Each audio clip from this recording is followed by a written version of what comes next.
नमस्कार। सभी कला प्रेमियों का स्वागत है मेरे एग्जीबिशन में आने के लिए। आप सभी को बहुत बहुत धन्यवाद, खासकर के एसीपी प्रद्युमन और उनकी टीम को, जिन्होंने आज यहाँ आने के लिए अपना समय निकाला। अब मैं इस शहर के जाने माने उद्योगपति और इस फंक्शन के चीफ गेस्ट मिस्टर मुकुल जी से निवेदन करता हूँ कि वो रिबन काटकर इस प्रदर्शनी का शुभारंभ करें। Please welcome. Thank you thank you thank you. आपने मुझे यहाँ बुलाया, ये मेरा सौभाग्य है, पर ये रिबन मैं अकेले नहीं काटूंगा। मैं एसीपी प्रद्युमन के साथ मिलकर इसे काटना चाहूंगा, क्योंकि आप लोगों की वजह से ही हम लोग सुरक्षित हैं। अरे नहीं नहीं मुकुल जी, ये रिबन आप ही काटिए। देखिए, हम जो करते हो हमारी ड्यूटी है, फर्ज है हमारा। प्लीज आइए ना please. Mukul ji please please please come on, आइए सर।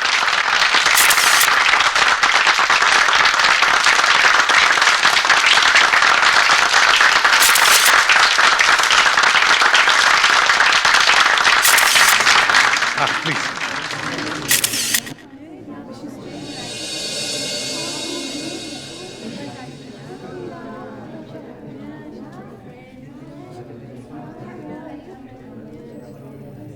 बहुत अच्छी पेंटिंग बनाई है आपने। Thank you Daya sir. भाई इस पर सोल्ड का टैग लगा दो। ये पेंटिंग मैंने खरीद ली। Excuse me please. भाई मुकुल जी, अगर आपको ऐतराज ना हो तो भाई ये पेंटिंग तो हम खरीदना चाहेंगे। प्लीज। भाई जतेन, बहुत खूब। भाई तुम तो मुझसे भी अच्छी पेंटिंग बनाने लगे हो। विक्रम सर, आप मुझे क्यों शर्मिंदा कर अरे रहे हैं? खुश रहो, आप ही तो मेरी प्रेरणा। जीते रहो। इनसे मिलिए, एसीपी प्रद्युमन जी, दया सर और अरे भाई, इन लोगों को कौन नहीं जानता, ये लोग तो हमारे देश की शान है। अरे नहीं नहीं विक्रम जी, उल्टा आप जैसे कलाकारों की वजह से ही हमारे देश का नाम रोशन होता है। आप शर्मिंदा कर रहे हैं सर। हेलो,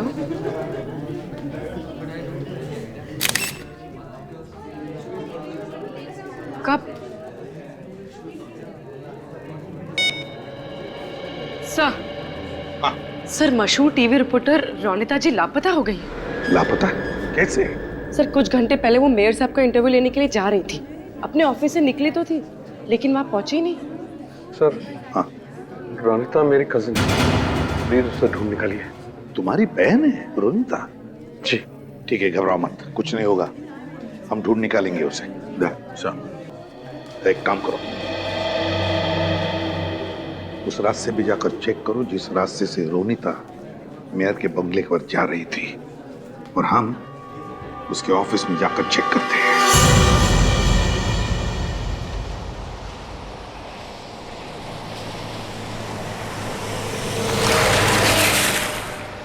सर हमें रोनिता जी के ऑफिस से निकले हुए 40 मिनट हो गए।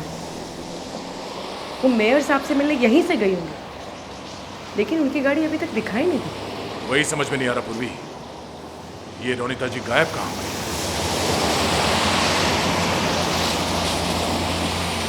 एक मिनट पूर्वी, गाड़ी रोको। लगता है ये रोनिता जी की गाड़ी है।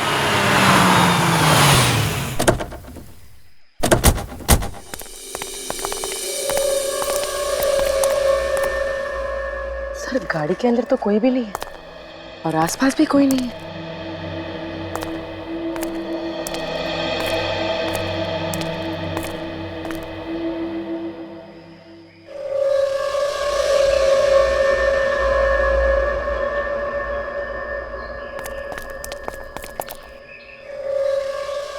टायर का निशान देख के लगता है कि यहाँ पे कोई ट्रक खड़ा था।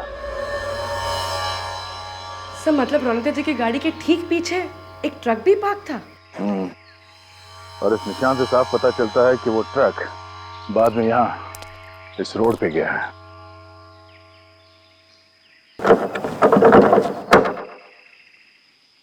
तो रास्ता तो बंद है।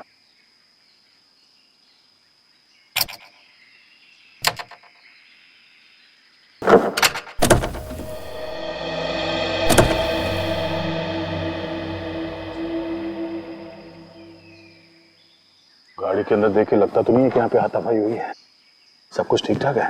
फिर ऐसी जगह पे रोनिता जी ने अपनी गाड़ी क्यों रोक दी?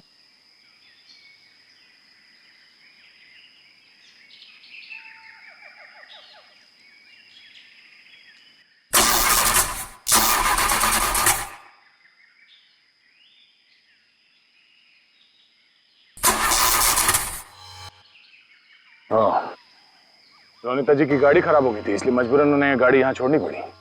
सर हो सकता है किडनैपर उनका ट्रक में पीछा कर रहा हो।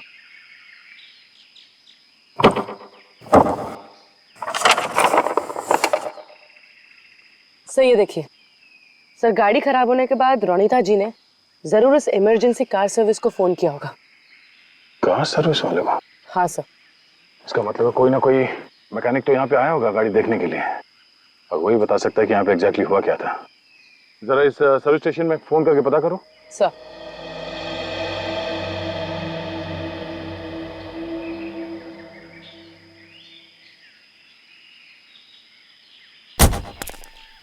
सर उनका कहना है कि रोनिता जी की गाड़ी को चेक करने के लिए एक नरेश नाम का मैकेनिक आया था और उसने अभी तक सर्विस सेंटर को रिपोर्ट नहीं की। नरेश? चीफ एडिटर,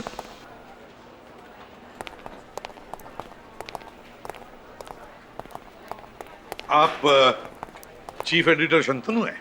जी सर, मैं ही हूँ। मैंने ही आपको फ़ोन किया था सर। ओके। देखिए शंतनु जी, हम रोनिता का टेबल चेक करना चाहते हैं। Okay sir. गार्गी ले जाऊँगा। जी सर। Ready? सर आप इधर हैं। शंतनु जी, क्या लगता है आपको, वाकई रोनिता का किडनैप हुआ है? हाँ सर। अच्छा, किसने किया होगा ये? किसी पर शक है आपको?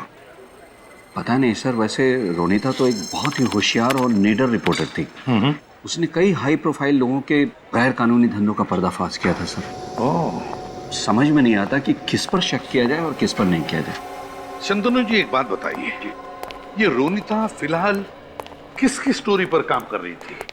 पता नहीं सर, वो अपनी न्यूज़ स्टोरी तभी बताती थी जब उसका सारा रिपोर्ट तैयार हो जाता था। ओह, सर हाँ हाँ फ्रेडी, ये फाइल देखिए सर। इस फाइल को आखिरी बार 6:20 को मॉडिफाई किया गया था।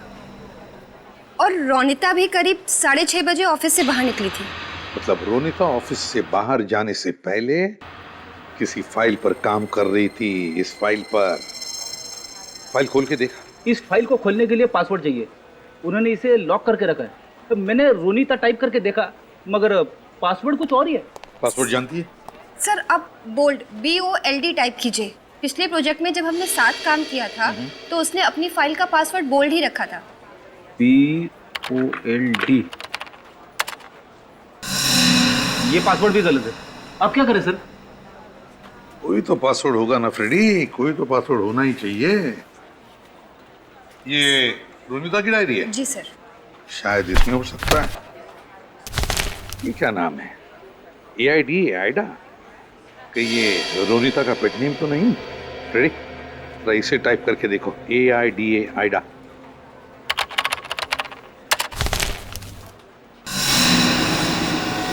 सर ये फाइल तो डिलीट होगी। फाइल डिलीट हो गई? इसका मतलब है रोनिता ने अपने कंप्यूटर को इस तरह से सेट करके रखा है कि अगर कोई 3 बार गलत पासवर्ड टाइप करे तो फाइल डिलीट हो जाएगी। ऐसा ही हुआ होगा। देखते हैं और कुछ है क्या। व्योम कौन है? सर व्योम को रोनिता का दाहिना हाथ समझिए। उसकी न्यूज स्टोरी के लिए सारी जानकारी वही ढूंढ कर लाता था। अच्छा, तो फिर ये व्योम जरूर जानता होगा कि रोनिता किसकी स्टोरी पर काम कर रही थी। व्योम।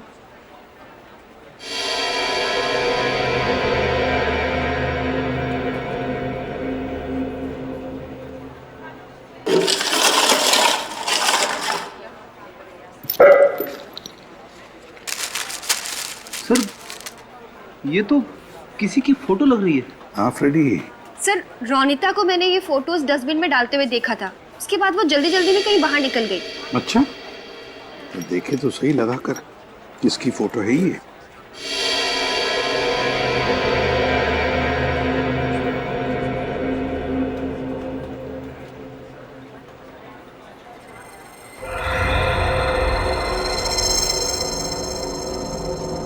ये देखो फ्रेडी, ये मुकुल है, मुकुल। और लगता है कि ये किसी को पैसे दे रहा होगा। फिर जरूर ये रोनिता मुकुल की स्टोरी पर ही काम कर रही थी।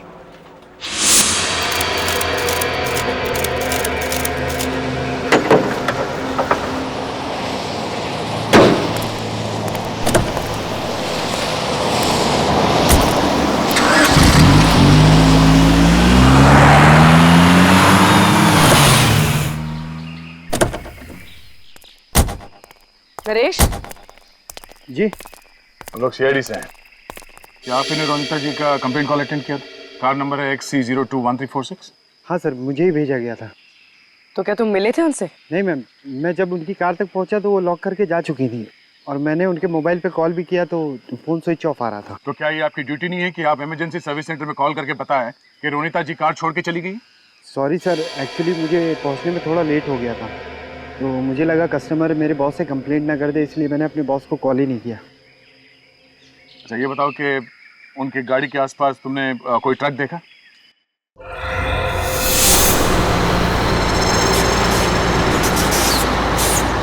हाँ सर, जब मैं गाड़ी के पास पहुंचा था एक आइसक्रीम ट्रक को जाते हुए देखा। Ice cream truck? सर इसका मतलब रोनिता जी की गाड़ी के पीछे जो टायर के निशान थे वो इसी ट्रक के थे और किडनैपर ने रोनिता जी को इसी ट्रक में अगवा किया होगा। ये आइसक्रीम ट्रक कौन सा रंग का था? सर सफ़ेद रंग का था और उस पर जस्ट आइसक्रीम का लोगो भी था। Just ice cream? 3 बजे के बाद किसी भी अपॉइंटमेंट में कैंसिल कर दो, मुझे अर्जेंट काम है। अरे एसीपी सर, आइए बैठिए। रोनिता के बारे में कुछ पता चला? हाँ, कुछ राज खुल गए, सोचा कुछ आपसे पता कर लेंगे। क्या कह रहे हैं, मैं समझा नहीं। सब समझ जाओगे फ्रेडी।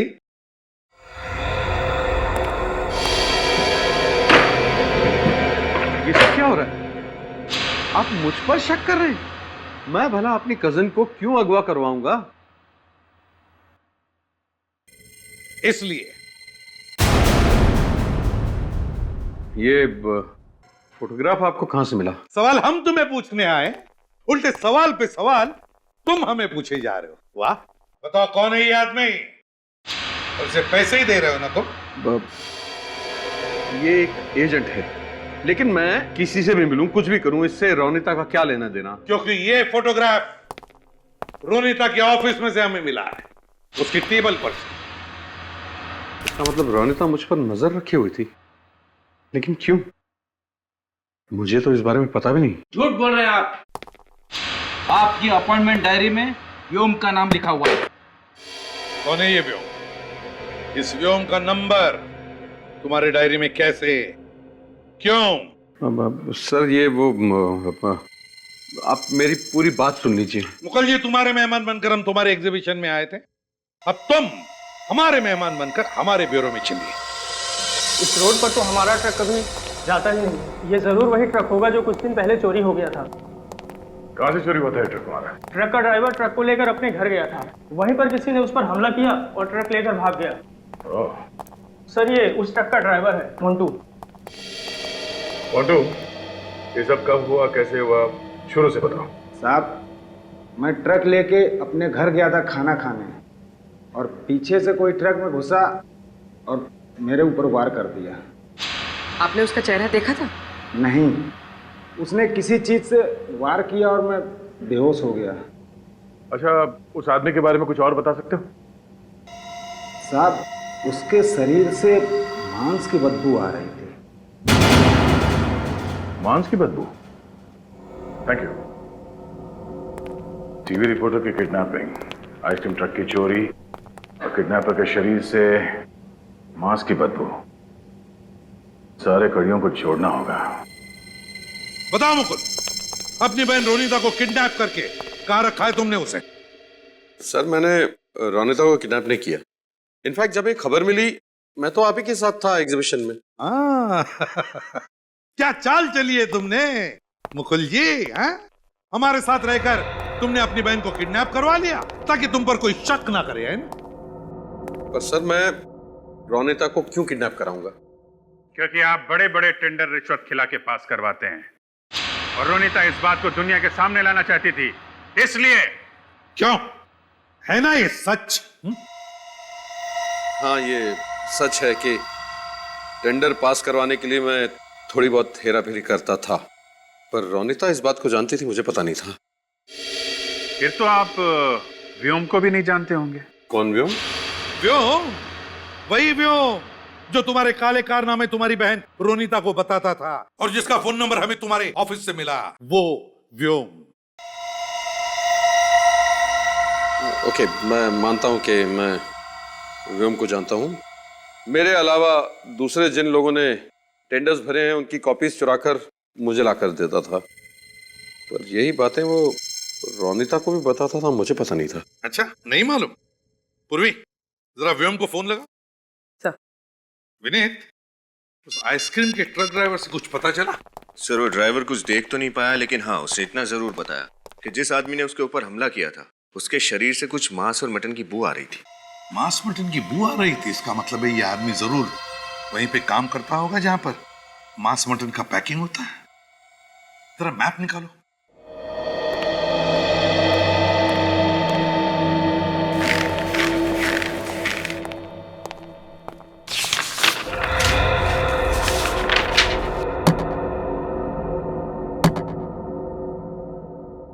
एक, ये 2, 3 और ये है 4।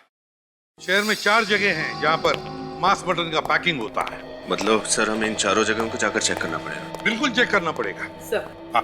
सर, व्योम का फोन ऑन हो चुका है, उसकी लोकेशन ट्रैक हो गई है। कहां पर? Sir, Chincholi area. Chincholi area? Vyom? उठाओ इस व्योम को चिंचोली एरिया से। पता तो चलेगा ये मुकुल सच बोल रहा है या ये व्योम।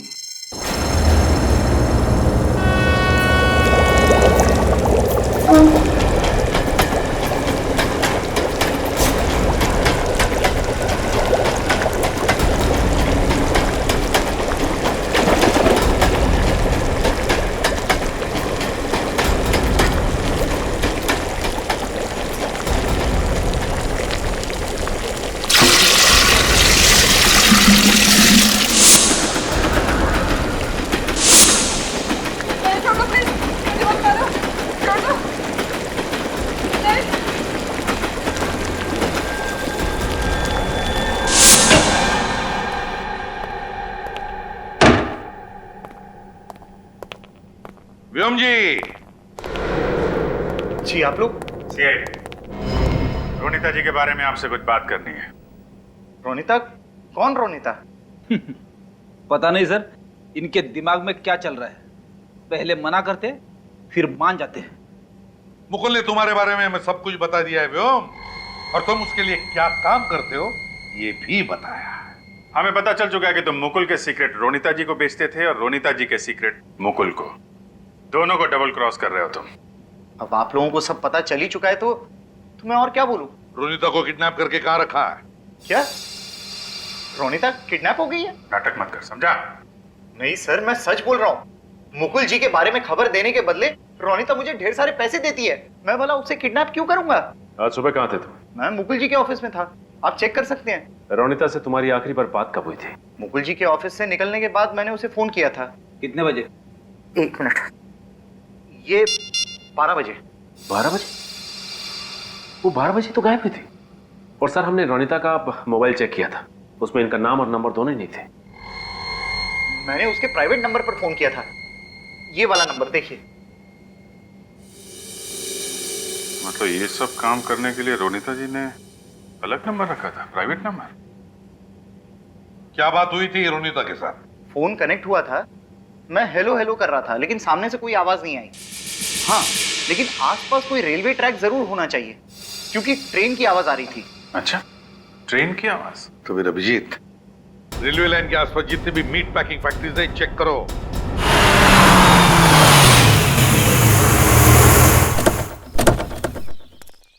ये आइसक्रीम ट्रक तो यहाँ पर है, इसी में रोनिता जी को किडनैप किया गया था। इधर ही होनी चाहिए।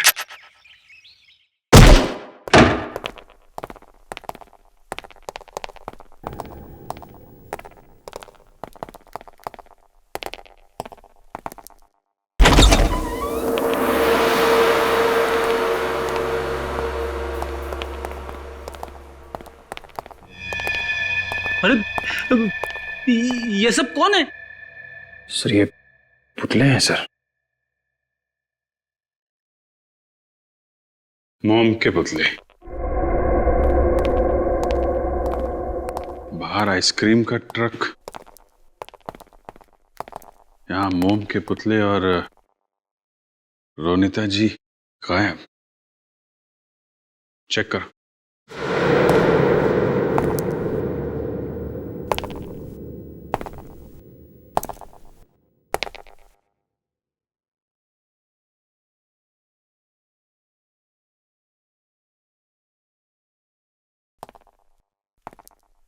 अरे बाप रे,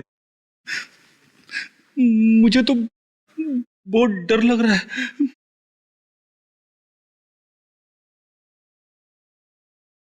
कितनी ठंडी है यहाँ पे, मगर मुझे बहुत पसीने छूट रहे हैं।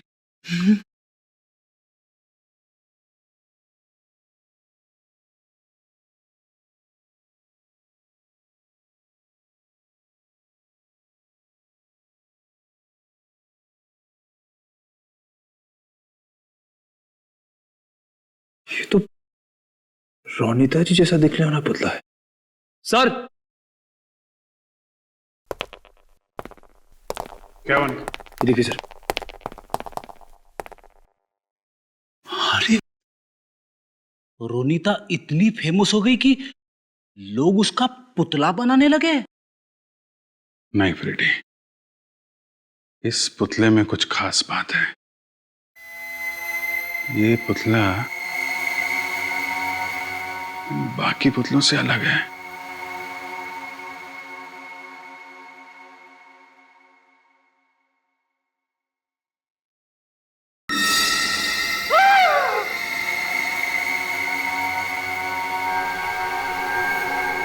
रोनिता जी,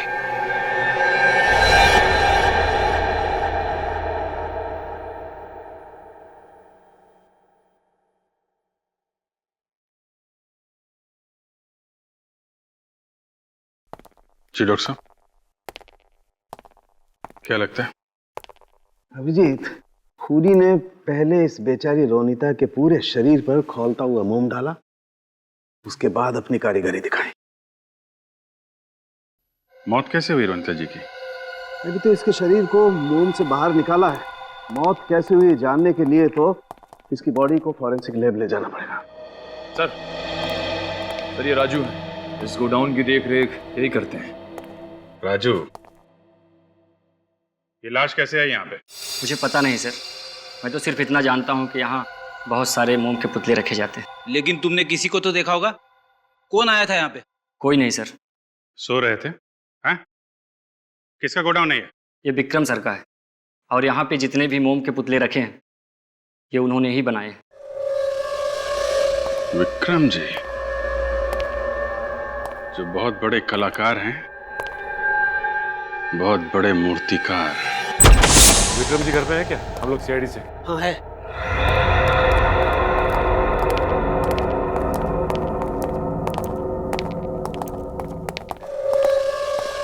कहिए सर, मैं आपके लिए क्या कर सकता हूँ? तुम्हारे वर्कशॉप में विक्रम जी हमें रोनिता जी की लाश मिली है। लाश? क्या? लाश मेरे वर्कशॉप से? जी हाँ। क्यों फोन किया आपने उनका? तुम्हें क्या लगा किसी को पता ही नहीं चलेगा कि वो मोम का पुतला नहीं, एक औरत की लाश है जिस पर मोम की परत चढ़ी हुई है? बताइए, क्यों किया इतने बेदर्दी से खून? मैंने रोनिता जी को नहीं मारा सर। मैंने जानता कि रोनिता जी की लाश का पुतला बनाकर किसने और क्यों मेरे वर्कशॉप में रखा सर। सर मैं तो पिछले कई दिनों से अपने वर्कशॉप में गया ही नहीं सर। आप लोग चाहें तो वहां जाकर पूछताछ कर सकते हैं सर। मैं रोनिता जी को जिंदगी में कभी मिला तक नहीं सर। अब मेरा उनसे कोई संबंध ही नहीं, मैंने तो सिर्फ उनको टीवी पर देखा है बस। चलो मान लिया विक्रम जी कि तुम रोनिता जी को जानते ही नहीं थे, लेकिन एक बात तो बता सकते हैं कि उनकी लाश से बना ये मोम का पुतला तुम्हारे वर्कशॉप में कैसे? वो मैं नहीं जानता सर। हाँ सर, एक बात है, कल सुबह मेरे वर्कशॉप के सब पुतले एक प्रदर्शनी के लिए ले जाए जाने वाले थे। क्या कहा? प्रदर्शनी में? हाँ सर। अभिजीत, इसका मतलब है कि ये खूनी अपना जुर्म छुपाना नहीं चाहता। वो चाहता है कि रोनिता जी की लाश से बना मोम का पुतला पूरी दुनिया देख सके।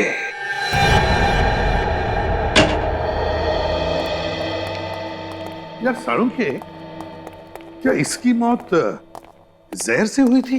नहीं बिल्कुल नहीं। मगर सर इनके बॉडी पे तो कोई निशान भी नहीं है, और ना ही इन्हें गोली मारी है या किसी ने चाकू मारा है, तो फिर इनकी मौत हुई कैसे? रोनिता जी की मौत दम घुटने की वजह से हुई। दम घुटने की वजह से? हाँ, मतलब सर खूनी ने पहले रोनीता की सांसें रोक दी, उसके बाद इसके शरीर पर गर्म मोम डाला। नहीं विनीत, जब रोनीता जी पर गर्म मोम डाला गया उस वक्त ये जिंदा थी। जब इस पर खौलता हुआ मोम डाला गया तब ये जिंदा थी? हाँ यार सारुण, क्या ये तू किस बेसिस पे कह सकता है? ये देखो, ये इनके शरीर पर देखो, चमड़ी जगह जगह से जल गई है और कहीं कहीं से तो ये देखो, ये चमड़ी निकल भी रही है। सिर्फ इतना ही नहीं सर, हमें रोनिता के खून में से नींद की दवा मिली है। इसलिए लगता है कि खूनी ने पहले इसे दवा देकर गहरी नींद में सुला दिया और उसके बाद खौलता हुआ मोम इसके शरीर पर डाल दिया। और वो गरम गरम मोम जब इनके शरीर पर पड़ा तो इनकी चमड़ी जल गई और बाद में वही मोम जब ठंडा हो गया तो इनके पूरे शरीर पर मोम की एक मोटी परत, एक लेयर जम गई। सर और इसकी वजह से रोनिता का दम घुट गया? हाँ, खूनी ने बेचारी पर खौलता हुआ मोम डाल दिया ताकि एक खूबसूरत सा पुतला बने और फिर लोग इसे एग्जीबिशन में देख सकें। सर इसका मतलब खूनी एक ऐसा आदमी है जो मोम से पुतले बनाने की कला को जानता है। हाँ पूर्वी, मगर गलत इस्तेमाल किया है उसने अपनी कला का, गलत इस्तेमाल किया है। विक्रम के बारे में क्या पता चला? तो विक्रम का हमारे पास कोई क्रिमिनल रिकॉर्ड नहीं है। क्या? विक्रम का कोई भी क्रिमिनल रिकॉर्ड नहीं? एसीपी प्रद्युमन, या क्या? ठीक, हम पहुंचते हैं। क्या हुआ सर? प्रसिद्ध लेखिका शर्मिला जी गायब हो गई है। मैं ही शर्मिला का पति हूँ। आप ही ने फोन किया था हमें? जी हाँ, शर्मिला अचानक गायब हो गई, तब से मैं बहुत टेंशन में हूँ। देखिए राकेश जी, आप टेंशन बिल्कुल मत लीजिए, आपकी पत्नी शर्मिला जी को हम ढूंढ निकालेंगे। अच्छा ये बताइए कि आपकी पत्नी शर्मिला जी कब गायब हुई थी? सर वो मॉर्निंग वॉक के लिए निकली थी। आपकी पत्नी हर रोज मॉर्निंग वॉक करने जाती है? जी हाँ। तो फिर उनके गायब होने की खबर आपने हमें पहले क्यों नहीं दी? सर ऐसा है कि शर्मिला एक कामयाब लेखिका है, वो कब कहाँ किससे मिलने जा रही है ये हर समय बताकर तो नहीं जाती, और फिर वो स्वाभिमानी और कड़क मिजाज की, हर वक्त कोई उसे टोकता रहे ये उसे पसंद नहीं। लेकिन जब वो नहीं आई तो मुझे चिंता होने लगी कि वो कहीं कोई मुसीबत में तो नहीं है। तो फिर आपने शर्मिला जी को फोन करने की कोशिश नहीं की? कई बार फोन किया लेकिन उसका फोन स्विच ऑफ बता रहा है। मिस्टर राकेश, आपकी पत्नी की किसी के साथ बहस वगैरह हुई थी? देखिए सर, वो सिर्फ किताबें या कहानियां नहीं लिखती, वो एक क्रिटिक भी है। वो अखबार में कला के बारे में, फिल्म के बारे में, सामाजिक मुद्दों के बारे में भी लिखती है। उसे किसी का डर नहीं, जो सच है वो अपने अखबार में लिखती है। और जाहिर है कि इस बात से काफी लोगों को प्रॉब्लम भी होगी। बिल्कुल, उसका लेख पढ़कर बड़ी बड़ी हस्तियां नाराज हो जाती हैं। ये शर्मिला जी हाल ही में कुछ खास करने वाली थी? जी हाँ सर, वो अपने नई किताब के लॉन्चिंग फंक्शन में जाने वाली थी। पहली बार तो वो खूनी अपनी मोम की कारीगरी को एग्जीबिशन तक नहीं पहुंचा पाया, लेकिन इस बार वो जरूर कोशिश करेगा कि उसका अधूरा सपना पूरा हो। अच्छा ये बताओ कि ये बुक लॉन्च का फंक्शन कहाँ होने वाला है? सर शर्मिला जी की बुक लॉन्च की तैयारी चल रही है। मतलब वो किडनैपर कभी भी यहाँ पे आ सकता है। एक्सक्यूज मी, हम लोग सीआईडी से हैं। क्या बात है? यहाँ पे कितने लोग काम करते हैं? 7-8 लोग। और आप इन सबको जानती हैं? जी हाँ, मेरी मैनेजमेंट कंपनी के लोग हैं। ठीक है, कोई अनजान आदमी या औरत दिखे तो हमें तुरंत इन्फॉर्म करना, ठीक है? Sure sir. Madam, madam, madam जल्दी इधर आइए। मैडम जल्दी इधर आइए। सर ये देखिए सर, क्या हो गया? तो दूर खड़े हो जाओ।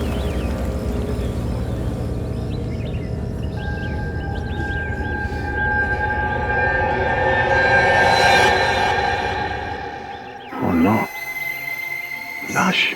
सर रोनिता जी की तरह इस पर भी खौलता हुआ मोम डाला गया, इसलिए शर्मिला जी की मौत हो गई। और खूनी ये सब कर क्यों रहा है?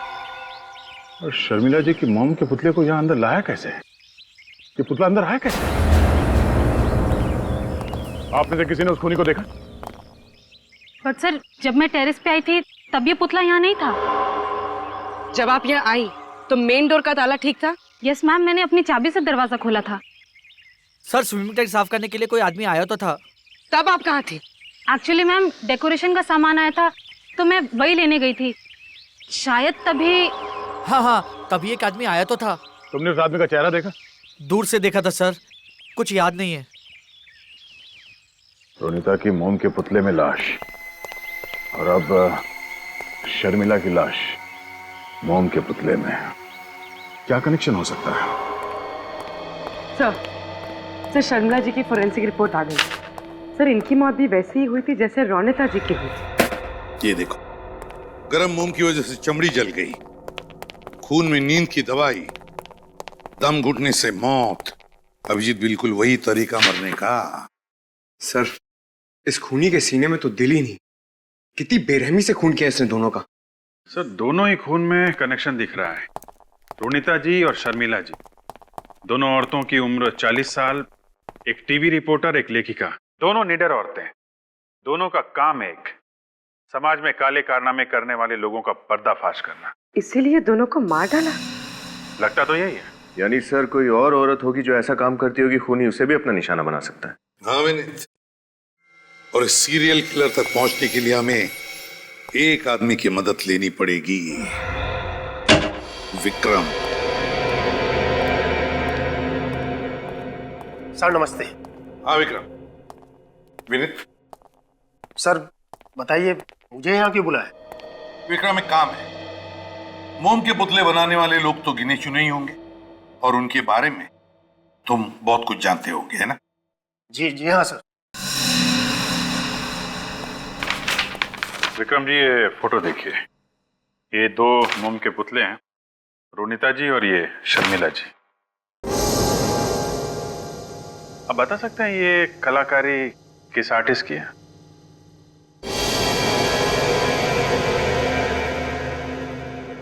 सर दोनों पुतले एक ही कलाकार के बनाए हुए हैं।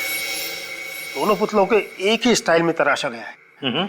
छोटी से छोटी बारीकी का बहुत ध्यान रखा गया है। बहुत समय दिया गया है सर ये पुतले बनाने में। कौन आर्टिस्ट है ये? कभी देखा है इसका काम? जी हाँ सर, इस शहर में एक ही कलाकार है जो इस स्टाइल में पुतले बनाता है। कौन है? 2005 के जो चीफ इंस्ट्रक्टर थे, उनसे भी मिलना हमें। उनका तो 2005 में ही खून हो गया था। खून हो गया? नाम क्या था उनका? दिव्या। और कुछ बता सकते हैं आप दिव्या जी के बारे में? देखिए वो बहुत ही स्ट्रिक्ट थे, कड़क स्वभाव था उनका। स्टूडेंट गलती करता था तो वो बहुत डांटती थी उन्हें। लगता है ये दिव्या जी का खून उस सीरियल किलर का पहला मर्डर था। कौन है वो? जी उसका नाम है उत्तम। उत्तम? ये झूठा इल्जाम है मुझ पर। मैं तो इन दोनों औरतों को जानता तक भी नहीं। मैं क्यों इनकी जान लूंगा? मैं क्यों इनके मोम के पुतले बनाऊंगा? मिस्टर उत्तम, ये जिस तरीके से मोम के पुतले बने, ये लेयरिंग, ये ड्रेपरी का स्टाइल, ये आपका नहीं है। मैं मानता हूं कि ये लेयरिंग और ड्रेपरी का स्टाइल मेरा ही है, लेकिन मेरे स्टाइल में कोई और भी तो काम कर सकता है। मैं इसे साबित कर सकता हूं। अच्छा, कौन बना सकता है? कौन है वो आदमी?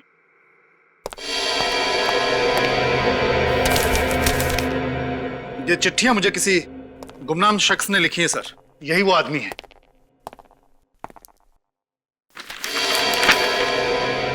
तुमसे अच्छा कलाकार तो मैं हूं, लेकिन तुमसे अच्छा नसीब मेरे पास नहीं है। बहुत इंतजार कर लिया, अब नहीं। इस पे ना तो किसी का नाम लिखा है, ना ही कोई पता लिखा है। अब मेरी कला का प्रदर्शन होगा और तुम्हारे बनाए गए मोम के पुतलों से कहीं अच्छे और सच्चे दिखेंगे मेरे मोम के पुतले। तुम्हें 3 साल लगे, लेकिन मुझे सिर्फ 3 हफ्ते लगेंगे अपनी कारीगरी दुनिया के सामने लाने में। सिर्फ 3 हफ्ते। ये बात तो तय है कि ये चिट्ठी लिखने वाला आदमी ही खूनी है। यही वो कलाकार है जिसने रोनिता जी और शर्मिला जी को मारा और उनके मोम के पुतले बनाए। उत्तम जी, आपका ऐसा कौन सा कॉम्पिटिटर है जो इस हद तक गिर सकता है? ऐसा तो कोई मुझे याद नहीं आता सर। किसी पे शक है आपको? जी नहीं सर। हाँ सर, इस खत में लिखा है तुम्हारा करियर खत्म हो जाएगा बबलू। आपका नाम बबलू है क्या? कॉलेज में मुझे बबलू कहते थे। कौन से कॉलेज में पढ़ते थे आप? के कॉलेज ऑफ आर्ट्स। के कॉलेज ऑफ आर्ट्स। वहीं से पता चलेगा कि और कौन कौन स्टूडेंट्स थे जो इनके साथ मूर्ति कला सीख रहे थे। नमस्ते सर, हम लोग सीआईडी से। ओ, मेरे सेक्रेटरी ने बताया था कि किसी केस के सिलसिले में आपको कुछ पूछताछ करनी है मुझसे। दरअसल 2 औरतों का खून हो गया है। किसी ने उनके शरीर में गरम गरम मोम डाल के उनका खून कर दिया और उनके पुतले बना दिए हैं। ऐसा वहशीपन कौन कर सकता है? आप उत्तम नाम के स्टूडेंट को जानते हैं? उत्तम? हो, बबलू। हाँ, वो 2005 के बैच में था। 2005? प्रिंसिपल साहब, उस बैच के जितने भी स्टूडेंट्स थे हमें उनकी लिस्ट चाहिए, और खास तौर पे वो लोग जो मोम के माध्यम में काम कर रहे थे। देखिए, बहुत पुरानी फाइल है, मैं कोशिश करके आपको भिजवाता हूँ। Okay sir. और सर, ये 2005 के जो चीफ इंस्ट्रक्टर थे उनसे भी मिलना है हमें। उनका तो 2005 में ही खून हो गया था। खून हो गया? नाम क्या था उनका? दिव्या। कैसे मौत हुई दिव्या जी की? उनकी बॉडी एक कोल्ड स्टोरेज में पड़ी हुई मिली।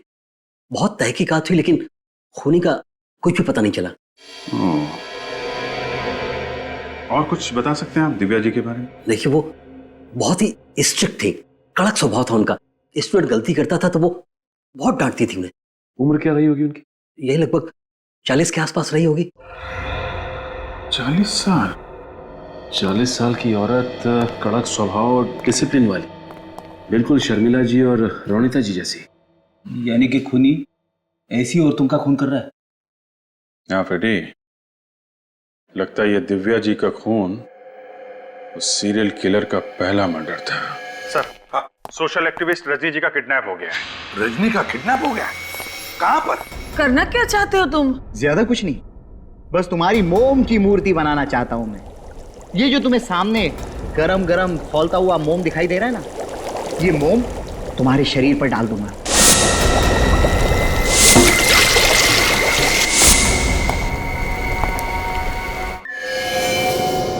सर, पुलिस रिकॉर्ड के हिसाब से दिव्या जी के सर पे किसी भारी चीज से वार किया गया था, जिससे उनकी मौत हो गई थी। बाद में उनकी लाश एक पुराने कोल्ड स्टोरेज प्लांट में मिली थी। और क्या पता चला दिव्या के बारे में? सर, के स्कूल ऑफ आर्ट्स के स्टूडेंट ने बताया कि वो बहुत ईमानदारी से अपना काम करती थी और थोड़े कड़क स्वभाव की थी, इसलिए बच्चे उनसे डरते भी थे। शर्मिला और रोनिता दोनों भी तो निडर और कड़क स्वभाव की थी, बिल्कुल इस दिव्या की तरह ही। सर, ये उत्तम दिव्या जी का सबसे फेवरेट स्टूडेंट था। अच्छा, इस उत्तम के साथ जो बाकी स्टूडेंट्स थे उनकी लिस्ट मिल गई? जी सर, उत्तम जी के साथ उस बैच में 25 स्टूडेंट्स थे और उनमें से 4 स्टूडेंट्स मोम के माध्यम में काम करते थे। तो फिर इन चारों का कच्चा चिट्ठा निकालो, पता लगाओ इन चारों के बारे में। सर, मैंने प्रिंसिपल से रिकॉर्ड्स मंगवाए, आज आ जाएंगे। हेलो, क्या? कहां से? ओके, हम लोग देखते हैं। सर, सोशल एक्टिविस्ट रजनी जी का किडनैप हो गया है। रजनी का किडनैप हो गया है? कहां पर? मॉर्निंग वॉक से लौट रही थी सर, घर के सामने किसी ने अगवा कर लिया। वो खूनी उन्हें कहाँ ले गया होगा सर? एक जगह हो सकती है जहां खूनी ने पहला खून किया था दिव्या जी का, वो बंद पड़ा हुआ सुनसान कोल्ड स्टोरेज प्लांट। हाँ अभिजीत, बिल्कुल सही है। इससे पहले कि रजनी की जान चली जाए, हमें इस खूनी को पकड़ना ही होगा। तुम कौन हो? क्यों मुझे लेकर आए हो? मुझे जाने दो प्लीज। मैंने तुम्हारा क्या बिगाड़ा है? कैसे जाने दूं? तुम ये सब इसलिए कह रही हो क्योंकि तुम नहीं जानती हो, दुनिया की सबसे सुंदर और महान मूर्तियों में तुम्हारा नाम लिया जाएगा। आज से हजारों साल तक लोग तुम्हें याद करेंगे। अमर होने वाली हो तुम। करना क्या चाहते हो तुम? ज्यादा कुछ नहीं, बस तुम्हारी मोम की मूर्ति बनाना चाहता हूं मैं। ये जो तुम्हें सामने गरम गरम खौलता हुआ मोम दिखाई दे रहा है ना, ये मोम तुम्हारे शरीर पर डाल दूंगा। थोड़ा सा जलेगा, ज्यादा नहीं, क्योंकि मैंने ऑलरेडी तुम्हें सेडेटिव दे रखे हैं। उसके बाद मैं तुम्हें कोल्ड स्टोरेज में डाल दूंगा और ये गरम गरम पिघलता हुआ मोम तुम्हारे शरीर पर जम जाएगा। और उसके बाद मैं अपनी कलाकृति दिखाऊंगा। नहीं प्लीज, मुझे मरना नहीं है।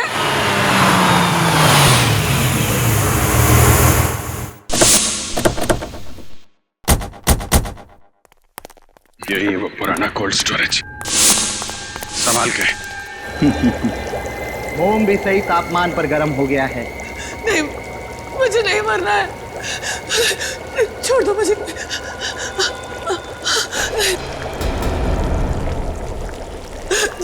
मुझे, जाने दो। मैंने तुम्हारा क्या बिगाड़ा, जाने दो।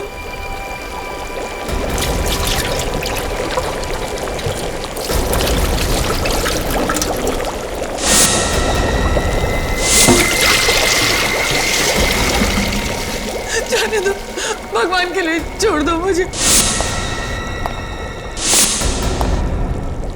तुम ऐसा नहीं कर सकते। नहीं, नहीं, मुझे जाने दो मुझे। शुभ काम के समय रोया नहीं करते, हंसो, मुस्कुराओ। अरे मुस्कुराओ, तुम्हारे अमर होने का समय आ गया है। तुम मेरी सबसे खूबसूरत कृति होगी और तुम्हारी मूर्ति की नुमाइश मैं नेशनल म्यूजियम में करूंगा।